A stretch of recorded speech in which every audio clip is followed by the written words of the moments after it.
रामपुर के विलासपुर तहसील के दिबदिबा गांव पहुंचकर श्रद्धांजलि दी महासचिव प्रियंका गांधी। शहीद नवरीत सिंह के परिजनों से की मुलाकात और वहां के लोगों से की बातचीत। देखें ये रिपोर्ट। नवरीत जी के परिवार के सदस्य, उनका कौम, आसपास से आए हुए सब लोग यहाँ उनकी याद में आए हैं। मुझे अपने अनुभव से मालूम है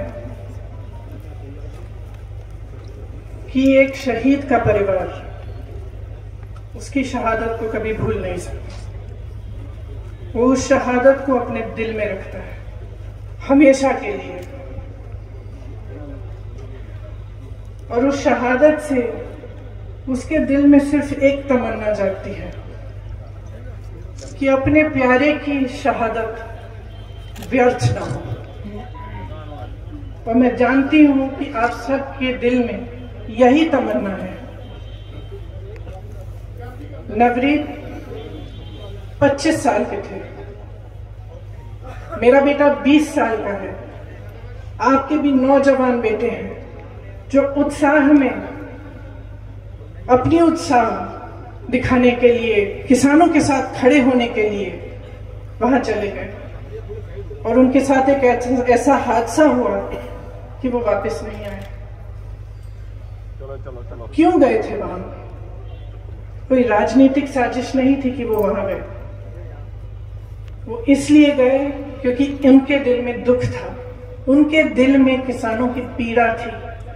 उनको मालूम था कि जुल्म हो रहा है, और गुरु गोविंद सिंह जी ने कहा कि जुल्म करना पाप है, लेकिन जुल्म को सहना उससे भी बड़ा पाप है। और हो सकता है कि यही सोचते हुए एक नौजवान बच्चा दिल्ली से इतनी दूर से, दिबदिबा से दिल्ली पहुंचा कि हाँ वो भी शामिल होगा, वही उम्मीद रखते हुए कि उसकी सुनवाई होगी।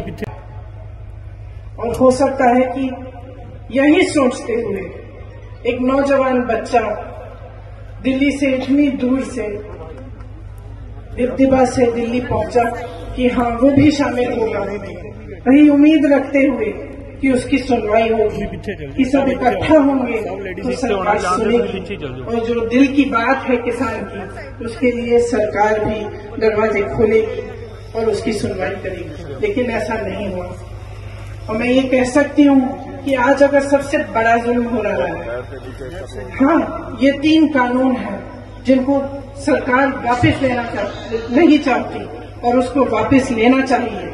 ये बहुत बड़ा जुल्म हो रहा है किसानों के साथ, लेकिन इससे बहुत बड़ा जुल्म ये कर रहे हैं जब ये शहीदों को आतंकवादी कहते हैं, जब ये इस किसान के आंदोलन को अपने लिए एक राजनीतिक मतलब साजिश की तरह के देखते हैं।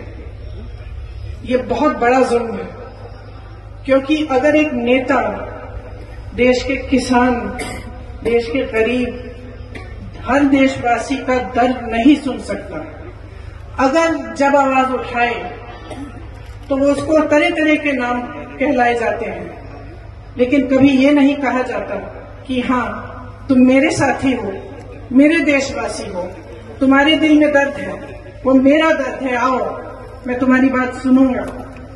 अगर वो नेता ऐसे नहीं कर सकते तो वो कुछ काम के नहीं रहे।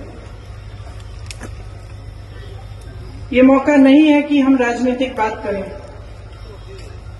लेकिन हम ऐसा जुल्म सह नहीं सकते। जो सच्चाई है वो सच्चाई है।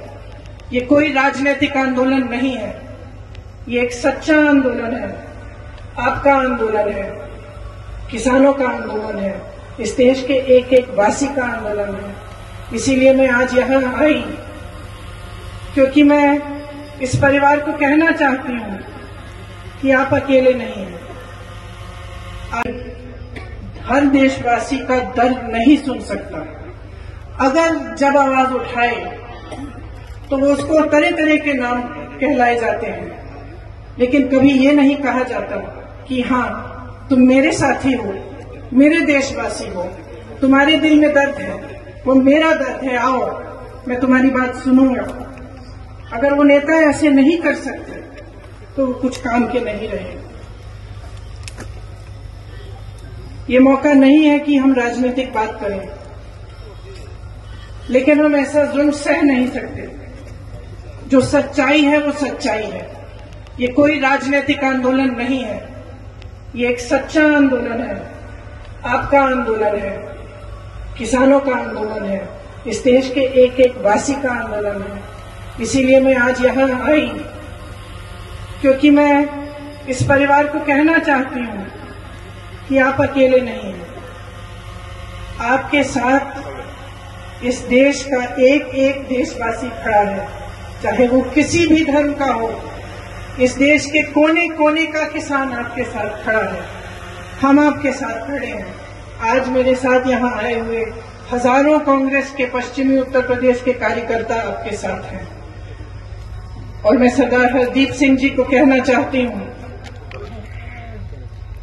कि आपके पोते की शहादत हम व्यर्थ नहीं होने देंगे।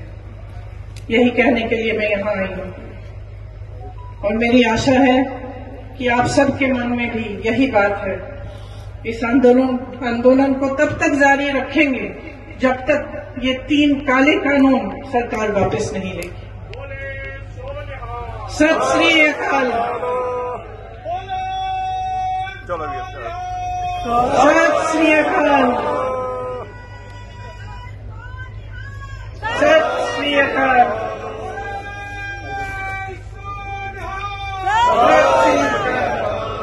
वाहेगुरु जी दी फतेह, वाहेगुरु जी दा खालसा। धन्यवाद। ब्यूरो की रिपोर्ट, दिल्ली।